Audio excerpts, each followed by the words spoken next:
So here is the Sundtray one. And what we've done is we've included characters from my cards in our Sundtray app so that when you've been working with them in the roles played in families or the roles played in groups and things like that, you can actually bring them to life on screen as I'm going to show to you now. We are very excited about sharing this with you. Different combinations of sand, and I've got the sky, the sand, and underneath. And here are the characters. If I again look at my family of origin, poor old dad, it's his anger again that dominated our childhood. And I've got a category I asked Jeremy if we could have here called a bit scary.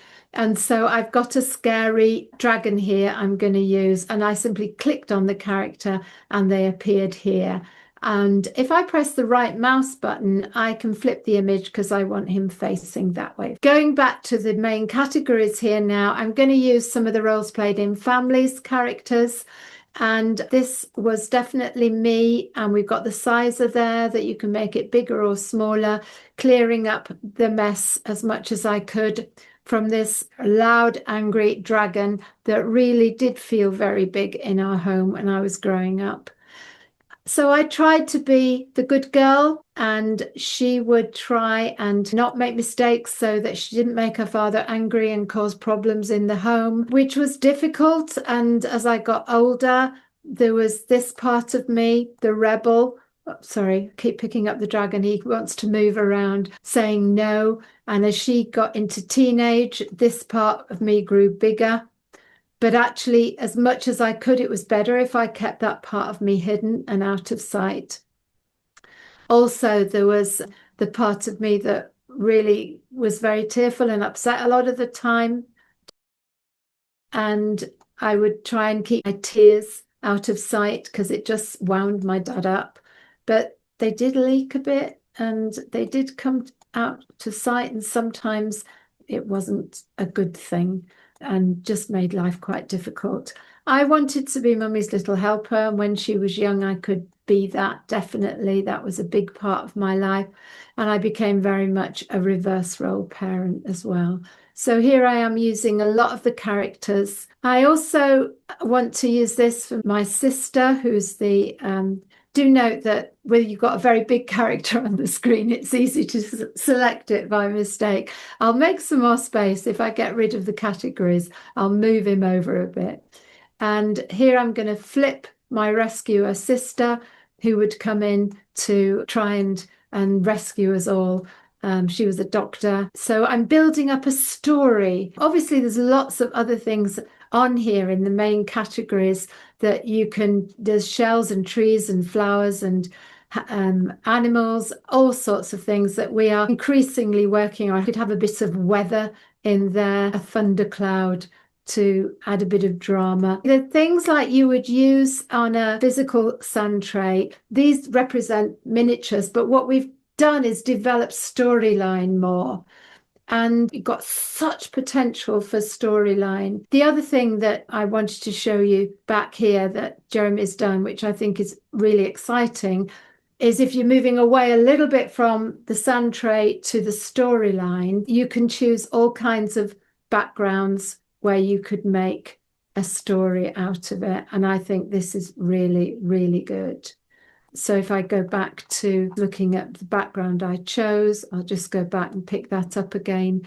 And one of the things I wanted to mention, you know how you can hide things in a physical sand tray? Well, we've got sand and rocks that you can actually do the same here. Okay, it's a little bit different, but you can actually hide parts of you that you want hidden.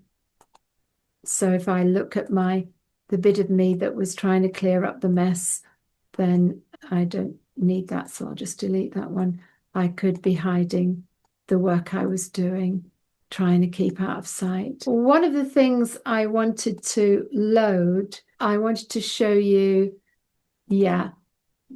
I created all those characters with that foresty type menacing background, and it really was quite interesting. This was when I challenged my dad, and all my smaller parts and my inner children were sort of freaking out a bit. And this was me desperately trying to, make a stand, saying war is not the answer. And so just to give you that sense that the backgrounds can be really, really helpful. And the other thing I wanted to show you is the option of, this is where I've saved these and I'm bringing them up for you again now. This is one I used for supervision. This is a pretend supervision thing where the client was, let's make her the crying, the supervisee has brought this client to supervision who feels like life is overwhelming her and it all just feels like she's being swallowed by all her circumstances. And so we're imagining that the supervisee saw her, chose the shark that was going to gobble her up and devour her situation. And there's her poor client in the middle. So this is exploring all the different parts of herself that my supervisee wanted to use to help this poor benighted client. Her rescuer was going like crazy. She wanted to get her out of that situation, to get rid of the shark or make the shark smaller, send it back to sea. And sorry, I've done two there. I'll just delete one of them and bring her back to life. She wanted to maybe get Mrs. Fix-It to come and sort her out, to deliver her, get her a ladder to climb out. She wanted to be a hero rescuing her, but actually a whole lot of the time where she'd got to, she was so exhausted by this client now and all the needs that she just wanted to bury her head in the sand and hope she never came back. And so in supervision, you can get your supervisee to explore all the feelings they have about their client. And I just thought this might be a bit of fun for you to see.